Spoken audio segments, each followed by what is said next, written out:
হারান education চ্যানেলের পক্ষ থেকে সকলকে জানাই স্বাগত। আজ নবম শ্রেণীর ছাত্রছাত্রীদের জন্য ভূগোল অষ্টম অধ্যায় পশ্চিমবঙ্গ থেকে কিছু প্রশ্ন বলতে চলেছি। এটি ভিডিওর প্রথম পর্ব। তোমাদের ভূগোলের অনেকগুলি অধ্যায়ের ভিডিও আমার চ্যানেলে অলরেডি পোস্ট করা আছে, সেইগুলো ভিডিওর শেষে গিয়ে দেখে নিও। আর এই প্রশ্নগুলির উত্তর তোমরা কোথায় পাবে সেটি আমি ভিডিওর মাঝে বলে দেবো, তো তোমরা সম্পূর্ণ ভিডিওটা দেখতে থাকো। পশ্চিমবঙ্গ। ১. বর্তমানে পশ্চিমবঙ্গের জেলার সংখ্যা কত? ২. পশ্চিমবঙ্গ রাজ্যটি কবে গঠিত হয় বা কত সালে গঠিত হয়? ৩. কোন জেলাকে পশ্চিমবঙ্গের মুকুট বলা হয়? ৪. কোন কোন দেশের সাথে পশ্চিমবঙ্গের আন্তর্জাতিক সীমানা রয়েছে? ৫. জনসংখ্যা বিচারে পশ্চিমবঙ্গ কততম স্থান অধিকার করেছে? ৬. জনঘনত্ব বিচারে ভারতের দ্বিতীয় বৃহত্তম রাজ্যের নাম কি? ৭. পশ্চিমবঙ্গের রাজধানীর নাম কি? ৮. ভারতের তৃতীয় বৃহত্তম শহরের নাম কি? ৯. কর্কটক্রান্তি রেখা পশ্চিমবঙ্গের কোন কোন জেলার ওপর দিয়ে বিস্তৃত হয়েছে? ১০. পশ্চিমবঙ্গে কয়টি প্রতিবেশী রাজ্য রয়েছে? ১১. পশ্চিমবঙ্গের কোন দেশের সাথে দীর্ঘতম সীমানা রয়েছে? ১২. পশ্চিমবঙ্গের কোন রাজ্যের সাথে দীর্ঘতম সীমানা রয়েছে?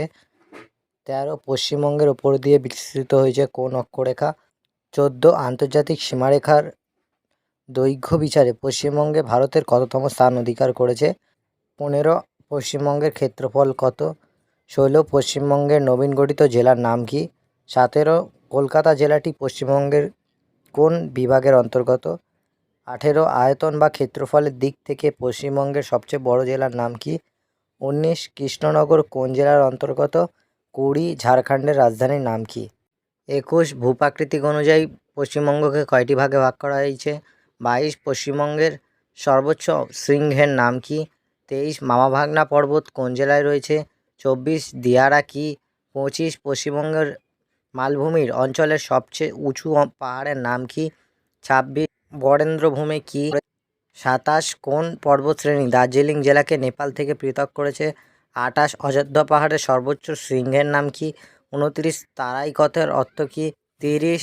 সাঁওতালি ভাষায় রাঢ় শব্দের অর্থ কী? ৩১. পশ্চিমবঙ্গের মালভূমির অঞ্চলের সর্বোচ্চ শৃঙ্গের নাম? ৩২. ভাগীরথী নদীর দক্ষিণ অংশ কী নামে পরিচিত? ৩৩. বাদা কী? ৩৪. তাল কথাটির অর্থ কী? ৩৫. পশ্চিমবঙ্গের কোন দিকে হিমালয় পর্বত অবস্থিত? ৩৬. ডুয়ার্স শব্দের অর্থ কী? ৩৭. পশ্চিমবঙ্গ থেকে ভুটানে যাওয়া আসার পথকে কী বলে? ৩৮. ব্যবচ্ছিন্ন মালভূমি কাকে বলা হয়? ৩৯. শুশুনিয়া পাহাড় কোন জেলায় অবস্থিত?